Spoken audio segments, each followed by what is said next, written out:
근데 한 가지 좀 궁금한 게요. 네네. 이제 이 법이 제정되기 전에, 아니, 그러니까 지금도 아직은 시행되기 전인 거죠. 네, 예, 12월 30일부터 시행입니다. 지금도 시행되기 전인데 이미 교회가 폐쇄됐던 적이 있는 교회들이 있잖아요. 예, 있습니다. 그럼 이 교회들의 폐쇄 사건의 경우에는 네네.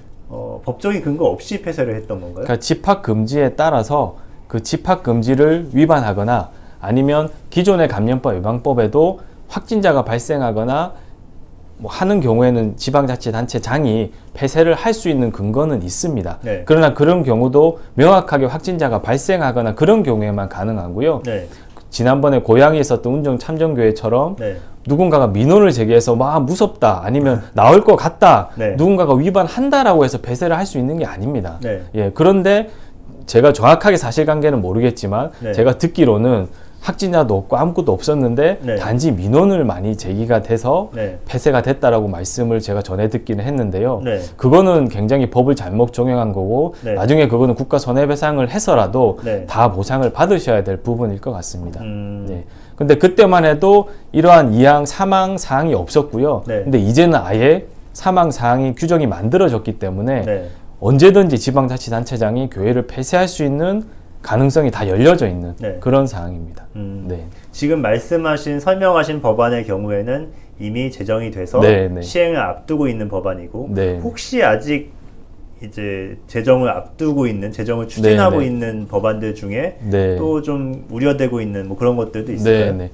사실은 이제 가장 핵심적인 거 제가 예배를 계속 말씀드릴 수밖에 없는데요. 왜냐하면 지금 이 예배 문제 때문에 많은 목사님들이 고발을 된 상태시기 때문에 네. 제가 그 부분을 설명을 또 드려야 될 것 같고요.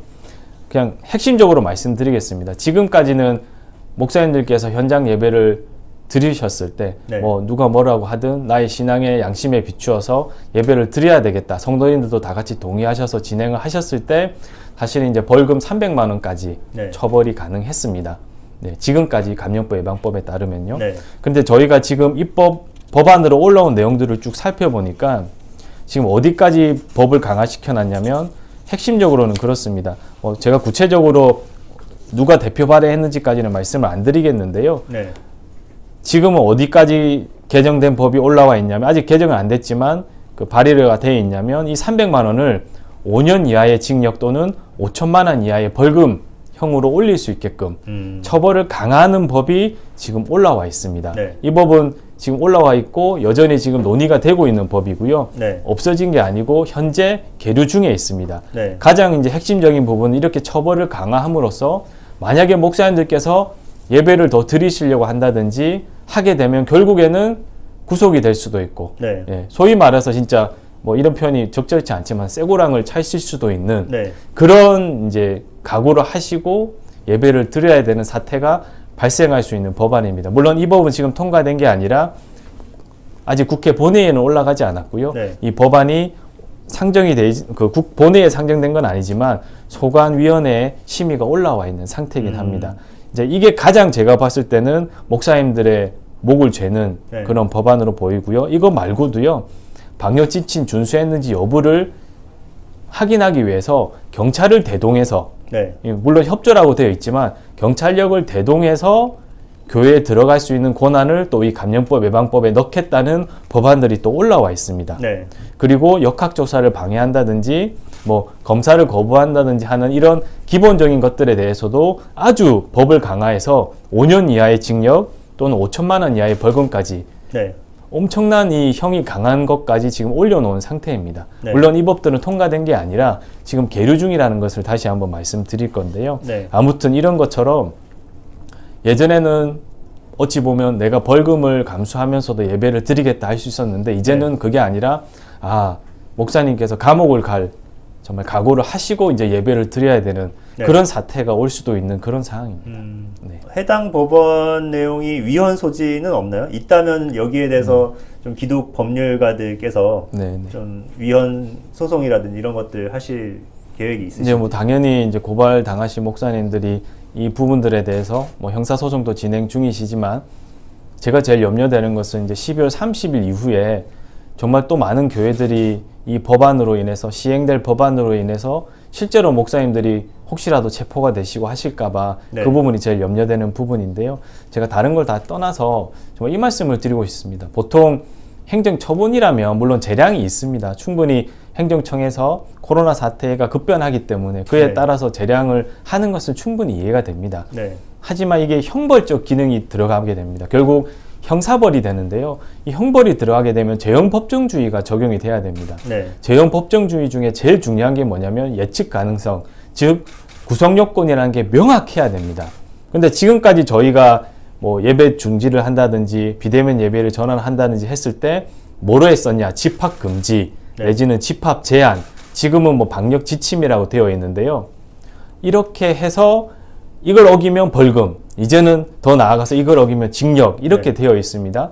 그랬을 때 집합 제한, 집합 금지가 과연 어디까지 갈 것인가? 네. 그리고 방역 지침이라는 게 뭔가에 대해서 아직 명확하게 정해지지가 않았고요. 네. 뭐 단계에 따라서 나눠놓긴 했지만 이 단계를 넘어서 내가 어떤 경우에 어떤 법이 적용될 거다, 어떤 구성 요건이 있을 거라는 걸 국민들이 알아야지 지킬 수 있지 않습니까? 그렇죠. 그러나 갑자기 뜬금없이 비대면 예배라는 성경에 비대면 예배 이런 말 없지 않습니까? 네. 뭐 뜬금없이 갑자기 비대면 예배만 그것도 허용하겠다라는 긍정적인 단어를 썼어요. 네. 근데 반대로 생각하면 예배 금지지 않습니까? 네.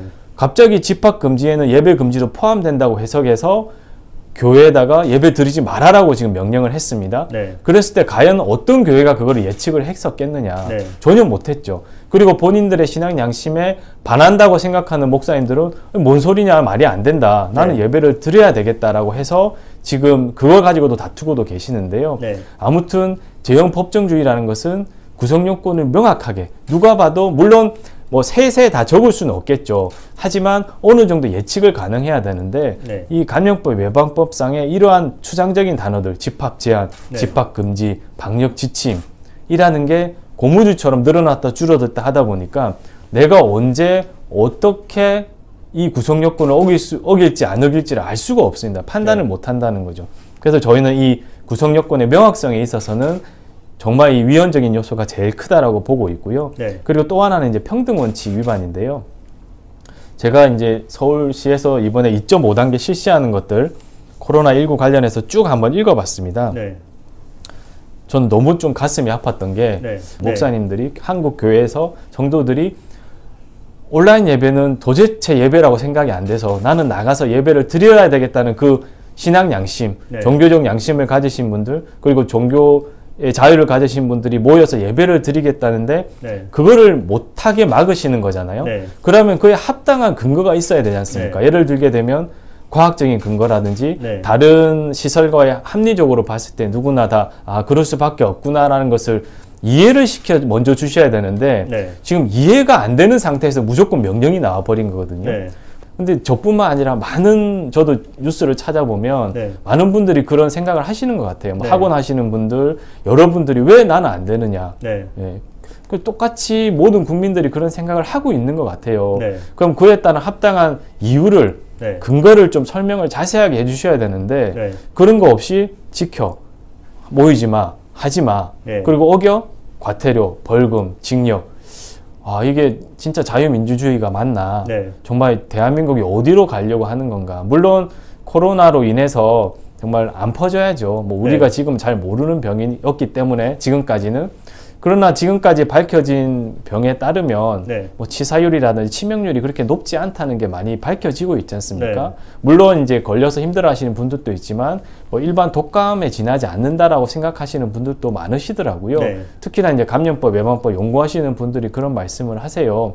그러면 과연 이 코로나 때문에 모든 것을 다 이렇게 통제하는 방식이 이 방식만이 맞는 것인가? 라는 의구점이 저는 제일 많이 들었습니다. 그래서 네. 그런 좀 각 대상들마다 적용을 너무나도 자의적으로 하는 것 같아서 네.